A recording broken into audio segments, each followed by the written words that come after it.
Ah, vous êtes là, bonjour à tous. Alors je sais, ça peut surprendre, le casque, la lumière frontale.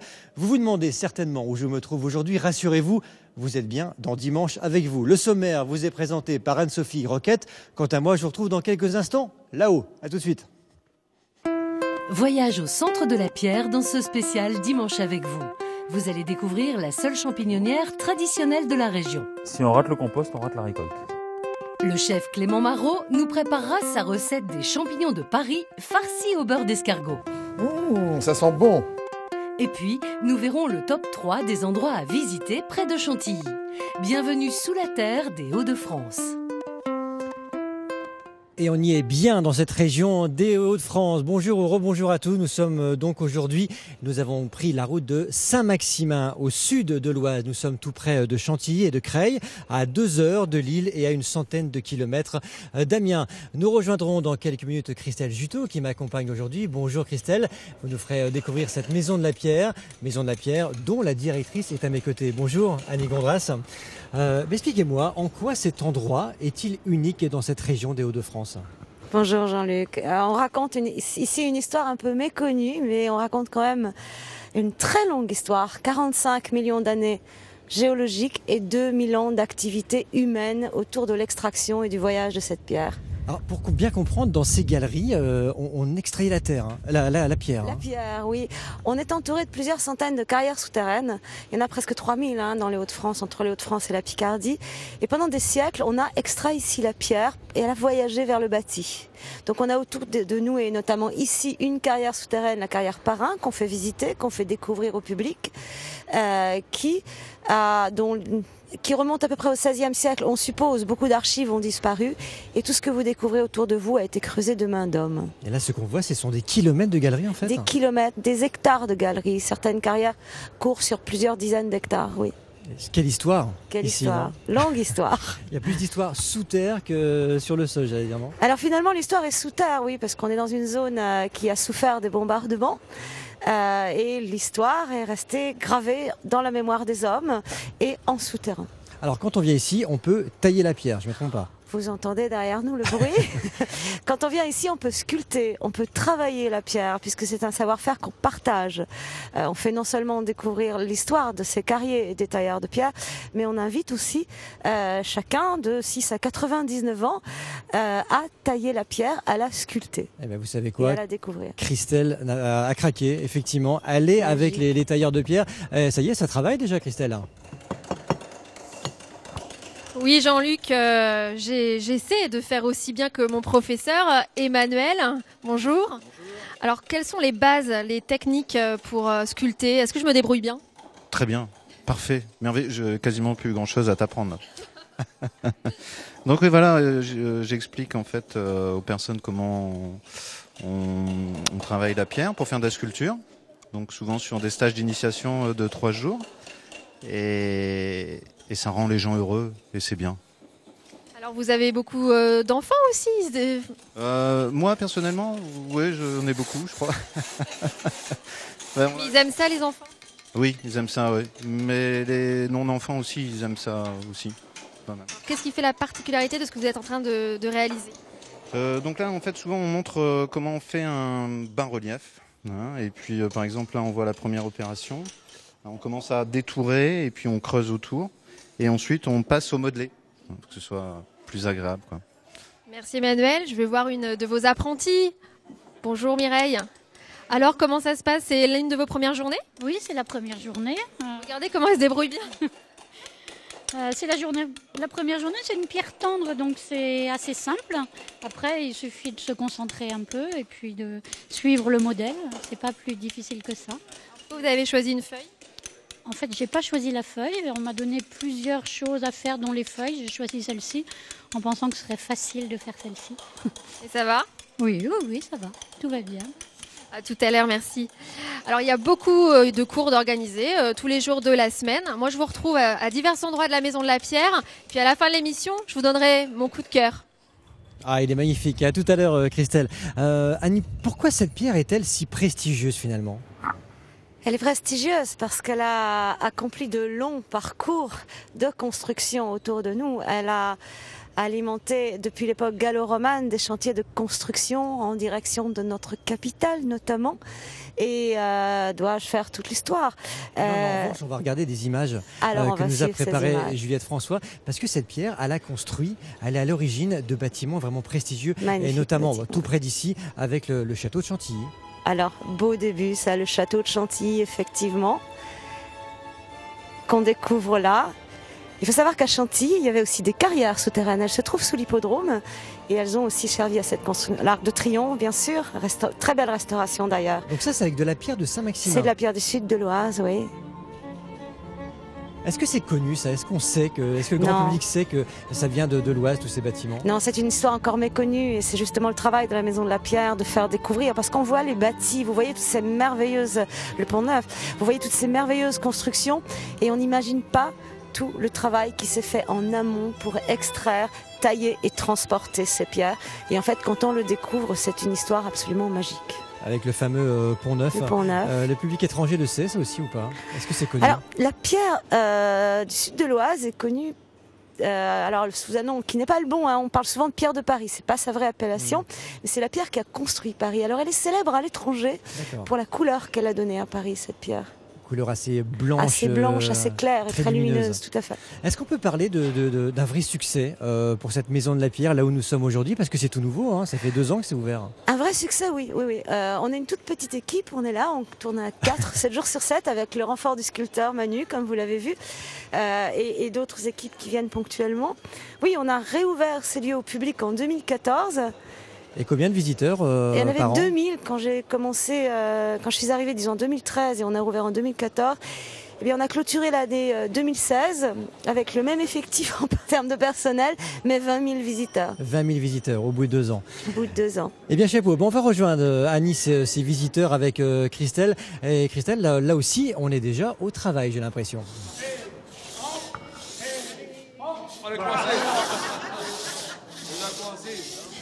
Alors Jean-Luc, je suis à l'atelier extraction de la pierre. Vous voyez, les visiteurs peuvent s'exercer. Pour en parler, je suis avec Farah. Parlez-nous des conditions de travail des ouvriers à l'époque. Ils travaillaient avec des outils seulement manuels. Tout était manuel. Ils avaient des conditions de travail extrêmement difficiles puisqu'ils étaient payés à la tâche. Donc c'était pas très évident pour eux de travailler, de ramener de l'argent surtout. Donc il y avait aussi l'histoire des éboulements. Il n'y avait aucune sécurité, donc c'était très très dangereux. Et donc ils étaient obligés de faire avec les peu de moyens qu'ils avaient. Les outils étaient rudimentaires. Je vois ce pic là, très très lourd. Oui, alors ils étaient extrêmement lourds. Donc celui-ci c'est un taillant. Mais le pic de carrier était vraiment l'outil le plus lourd. Ça pouvait peser jusqu'à 8 kilos. Donc fallait être assez costaud, je pense, pour utiliser ce genre d'outil. Alors pour vendre les blocs, il ne fallait surtout pas qu'ils soient cassés. Alors il fallait qu'ils soient en parfait état. Donc après toutes les étapes passées, on servait justement de la scie passe-partout ici pour la rendre plus esthétique, la roche. Et ensuite elle partait directement à la vente. Donc c'est vrai que si elle s'effondrait en plusieurs morceaux, elle était vraiment invendable. Alors qu'est-ce que ça fait de vous mettre dans la peau de ces ouvriers? Celui qui faisait ça toute la journée, ça devait être difficile. Très difficile. C'est un travail d'esclave parce que c'est pas compatible maintenant à faire que des travaux comme ça, hein, c'est pas possible. Heureusement que ça a beaucoup changé. Voilà. Et bon bravo à ces gens qui ont travaillé puis qui ont fait de la construction de la pierre pour la construction de tous nos sites bien, par exemple nos cathédrales et tout, hein. Très bien. Merci beaucoup. Voilà Jean-Luc, aujourd'hui il ne reste plus que 8 carrières en activité dans le sud de l'Oise. Merci Christelle, ça faut le savoir Annie, ça continue encore maintenant. Hein.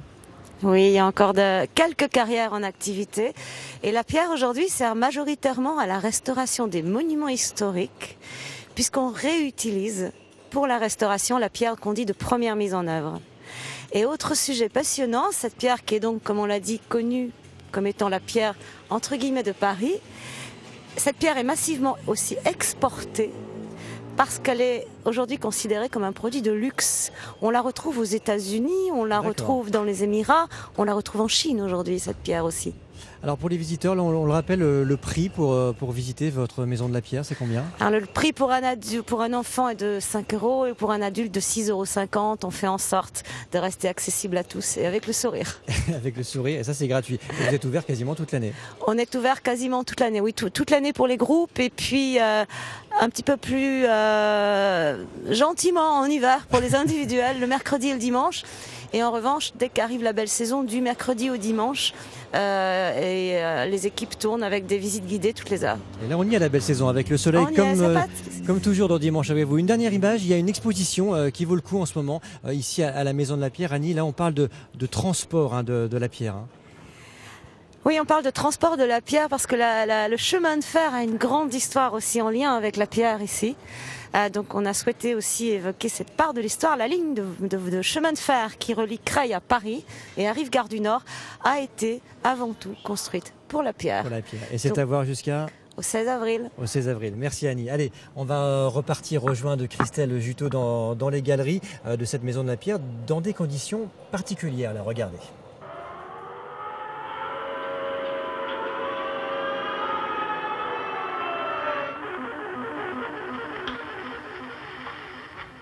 Alors après les bombardements en 1944, les villageois viennent se réfugier ici. Mélanie, on a du mal à croire qu'ils aient pu tenir durant des mois dans ces conditions.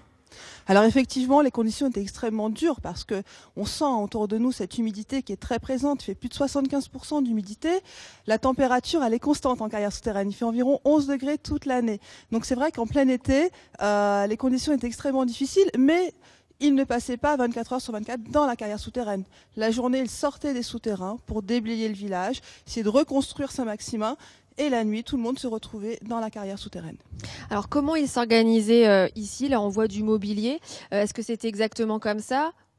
Alors pas tout à fait. En réalité, ils avaient organisé une espèce de dortoir. Sur des photos anciennes, sur des archives, on peut voir des lits qui étaient alignés avec quelques armoires qui étaient disposées à proximité de ces lits.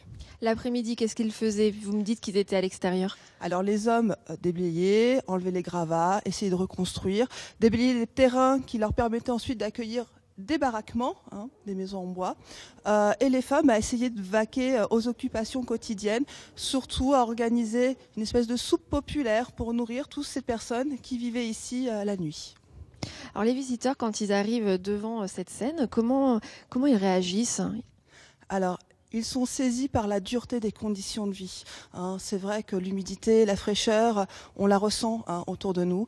Et ils se disent que effectivement, aujourd'hui, on a vraiment de la chance de ne pas vivre à nouveau cet épisode très difficile qu'ont vécu nos grands-parents et nos arrière-grands-parents. Merci beaucoup Mélanie. Je vous en prie. Jean-Luc, il faut savoir qu'il y a 400 villageois qui ont vécu ici durant des mois en 1944. Merci Christelle, merci Mélanie. Jean-Marc Wathelet nous a rejoint. Bonjour à vous, vous êtes de l'INERIS, l'organisme qui s'occupe des risques liés aux carrières souterraines. Alors première question, en quoi vraiment, on en a parlé avec Annie tout à l'heure, cette région des Hauts-de-France est-elle vraiment très concernée par toutes ces galeries ? Bien, bonjour.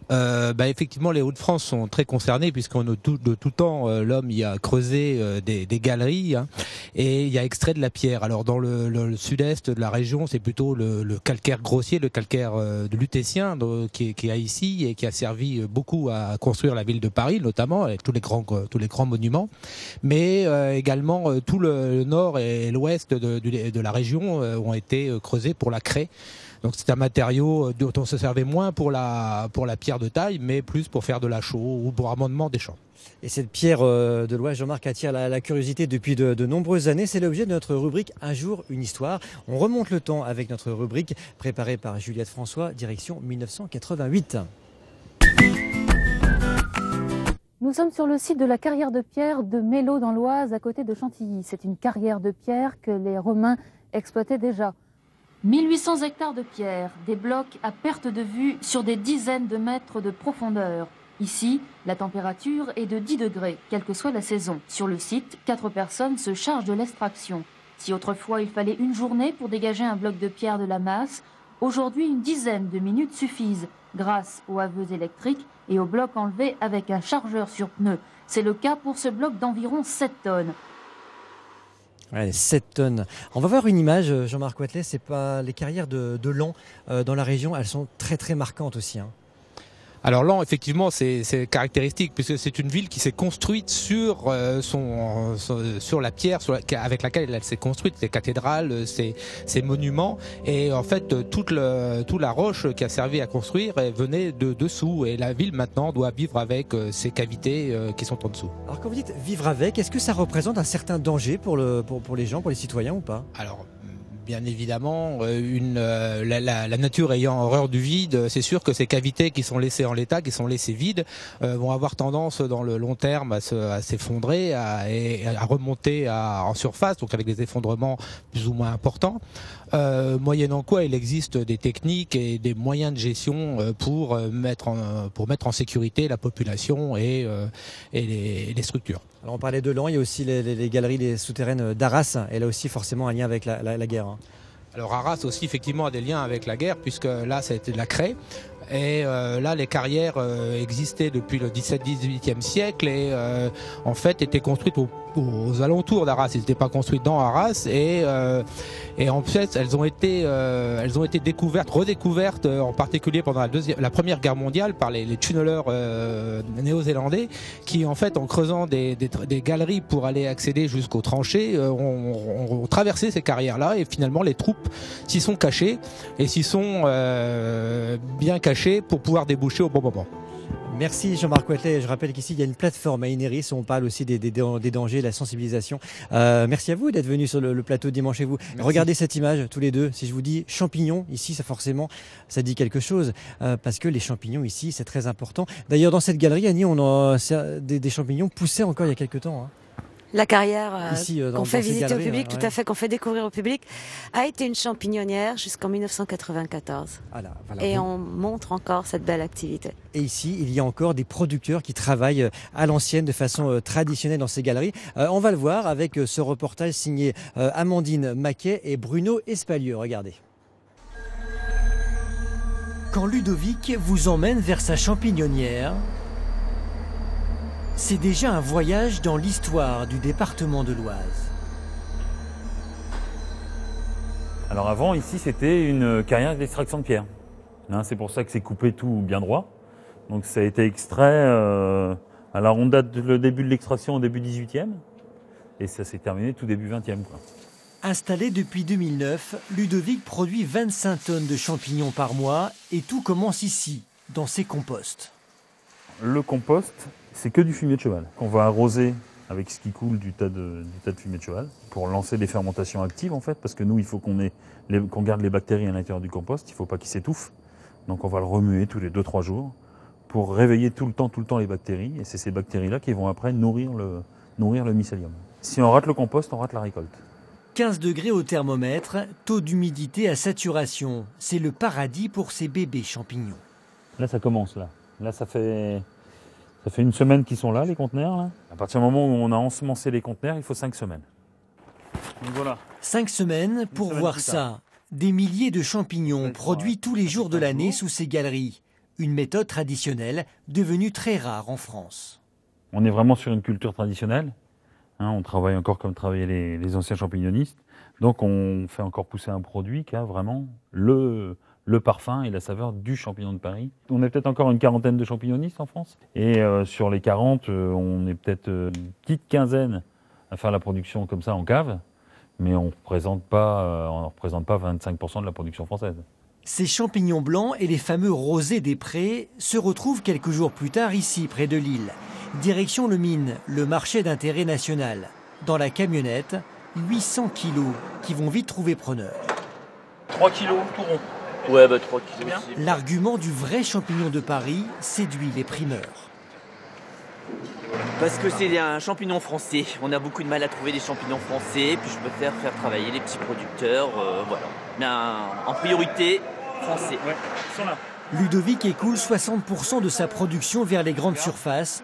Le reste est vendu à Rungis ou ici à l'Homme. Ce matin-là, 40 clients trouveront leur bonheur. C'est très, très impressionnant. Annie Gondras, vous avez déjà visité et goûté ces champignons-là? Visiter, oui, bien entendu, Ouais. c'est un endroit absolument magique. C'est fascinant de voir pousser ces champignons et goûter, mais avec un grand bonheur. Et j'invite tous ceux qui le peuvent à aller acheter des champignons dans cette carrière. J'ai pas d'action, hein, mais on peut y aller tous les matins et découvrir un produit tel qu'il a été conservé dans cette tradition. Avec un goût vraiment et extraordinaire. j'allais ouais. dire avec un goût mais extraordinaire. Alors, C'est pas le même. Nous, dans Dimanche avec vous, on les cuisine, ces champignons. On a demandé au chef lillois Clément Marot de nous concocter des champignons farcis au beurre d'escargot. Et c'était très bon. C'est quoi le menu avec Amandine Maquet et Bruno Espalieu? Bonjour, bonjour. Aujourd'hui, je vais faire pour tous les téléspectateurs et téléspectatrices de France 3 les escargots farcis dans les petits champignons de la champignonnière qui viennent de loin que j'achète sur le mine de l'Homme. Avec ces champignons rosés, prévoyez 125 g de beurre, 12 gousses d'ail, du persil, un petit verre de boisson anisée et une douzaine d'escargots. Nous allons hacher le persil, toujours au couteau avec un bon petit couteau. L'ail, il faut l'écraser, toujours, d'accord? L'ail ne sèche pas d'un seul coup, d'accord? Alors maintenant, on mélange. Alors la technique, vous voyez, pour bien vous prenez votre éminceur, vous mettez vos doigts sur la pointe du couteau, d'accord? Et vous faites le principe du levier. Après, je vais vous mettre 125 g de beurre. Vous le mettez en petits morceaux. Et après, on termine à la fourchette. Maintenant, je mets de l'anis, les enfants, directement. Regardez, je ne mets pas tout. Voilà. Ça sent bon. On va mettre un peu de poivre et un peu de sel. Et le secret, c'est 500 g de sel, 100 g de poivre, un peu de piment, un peu de muscade, on mélange le tout. Et moi, mon assaisonnement, il est prêt à l'avance. On va travailler les champignons. J'enlève le pied et ne jamais passer sous l'eau un champignon, toujours avoir un petit pinceau. On va poser dans chaque une pointe de beurre escargot, d'accord? Alors maintenant, mes petits escargots, trop mignons. C'est l'escargot et c'est surtout le beurre. Le beurre escargot, regarde, on en met. Oh, ma grand-mère, elle serait là, elle serait contente. Elle dirait, ah là, il y a du vice. Hein. Nous allons maintenant les enfourner à 200 degrés pendant 5 minutes. D'accord? Tu vois, l'escargot, le beurre escargot, le champignon, regarde comme il est doré. C'est de rester à peine 10 minutes. C'est bon.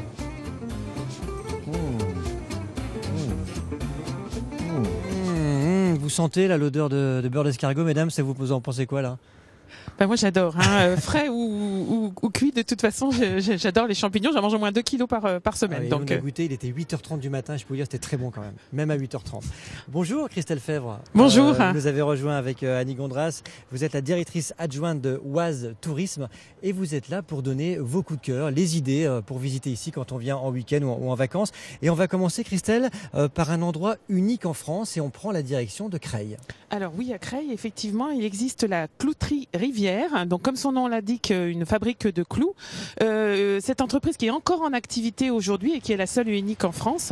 Et quand on a l'occasion de visiter cette clouterie, puisqu'ils ont ouvert leurs portes au public, c'est vrai qu'on remonte le temps. Hein, on est voilà. On est à quelle année là, quelle époque? Alors on est à la fin du 19e. Hein, l'entreprise est née en 1888 et donc effectivement c'est vraiment un voyage dans le temps. Et ça se visite bien évidemment. Alors votre deuxième coup de cœur, si je ne me trompe pas, c'est un coup de cœur de maman. Alors c'est un coup de cœur avec mon statut de maman. Effectivement, j'ai un garçon de 12 ans actuellement et bien évidemment tous les week-ends il faut le sortir et l'amuser. Et en premier lieu, nous venons régulièrement autour de Saint-Maximin. Donc là à Saint-Leu-d'Estran, la base de loisirs de Saint-Leu-d'Estran, puisque comme vous le voyez sur les images, il y a un plan d'eau et on peut s'y baigner en toute sécurité. C'est juste à côté là, on n'est pas loin d'ici. Non, hein. non, non, à peine 10 km. Et on peut faire aussi de multi-activités, on peut pique-niquer. On a aussi tout près le parc Mogneuville, le parc Chez Deville à Mogneuville. Et là, effectivement, toujours pareil, un parcours aventure avec un filet de sécurité, du tir à l'arc et tout ça pour les enfants, c'est génial. On peut tout faire ici en fait, tailler la pierre, faire des activités. Alors votre troisième coup de cœur, Christelle, là vous avez carrément craqué pour les images qui viennent là. Alors là, effectivement, je suis très très attachée et très sensible à tout ce qui relève de la nature. J'ai eu l'occasion pendant voilà, ma longue vie de parcourir le monde entier. Et il y a des émotions que j'ai ressenties dans des paysages naturels grandioses, hein, que ce soit en Alaska ou en Nouvelle-Zélande, que j'ai retrouvées ici, et oui, en me baladant dans les forêts de l'Oise. En l'occurrence là, à Saint-Maximin, on est aux portes du parc naturel régional Oise Pays de France et du massif des 3 forêts, forêt de Chantilly, forêt d'Alat et d'Ermenonville.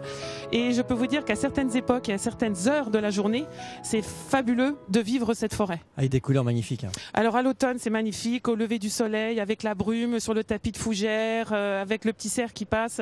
Je peux vous dire que c'est fabuleux. Un mot sur cet endroit-là en tant que professionnel du tourisme, c'est important ici dans l'Oise. Hein. Alors nous, quand ils ont ouvert il y a quelques années, effectivement, on a trouvé ici un petit bijou et on accueille énormément de groupes. Hein. On fait venir beaucoup de groupes à Maison de la Pierre parce que les personnes âgées, par exemple, ou les scolaires adorent ces sites qui nous permettent de découvrir ce patrimoine local. Et c'est pour ça qu'on y est aujourd'hui.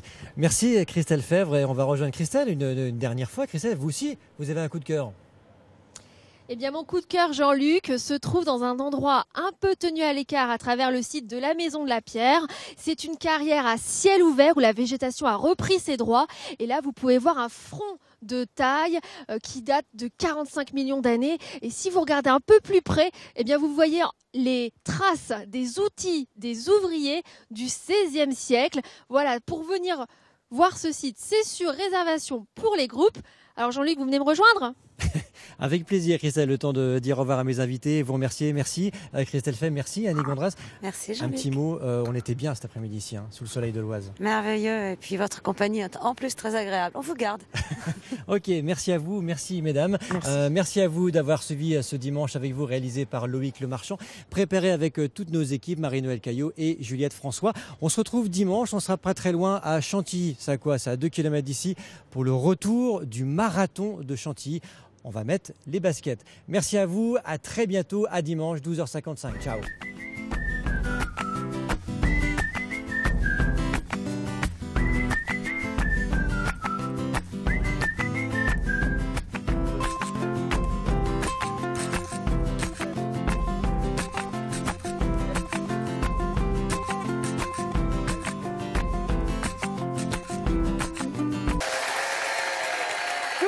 Retrouvez-nous dans Même le dimanche avec nos invités. C'est Michel Leb qui nous fait l'honneur de passer l'après-midi avec nous.